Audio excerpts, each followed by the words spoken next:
இன்னைக்கு உங்களை பார்த்து ஆண்டவர் சொல்றாரு, சூழ்நிலையை பார்த்து பார்த்து பார்த்து பார்த்து பயந்து பயந்து பயந்து ஐயோ ஐயோ ஐயோ என்ன நடக்க போதோ வயசாயிட்டே போயிட்டு இருக்குதே, ஐயோ கல்யாணம் ஆகுமோ ஆகாதோ சூழ்நிலையை பார்த்துட்டு இருக்கிற. திடீர்னு வேலை போயிடுச்சு, ஐயோ வேலை போயிடுச்சு, சூழ்நிலை வேற மாதிரி போதே, ஐயோ நான் எதுவுமே சம்பாதிக்கல, ஐயோ அப்படின்னு நினைக்கிற. வேண்டாம். என்ன சூழ்நிலை உனக்கு எதிராக, பல சூழல்களும் பல சூழ்ச்சிகளும் பல சூழ்நிலைகளும் உனக்கு எதிராக களம் இறங்கலாம்.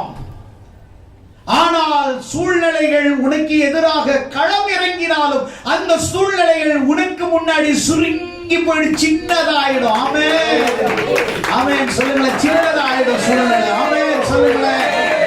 சூழ்நிலையை நீ என் முன்னாடி சுருங்கி போயிடுங்க.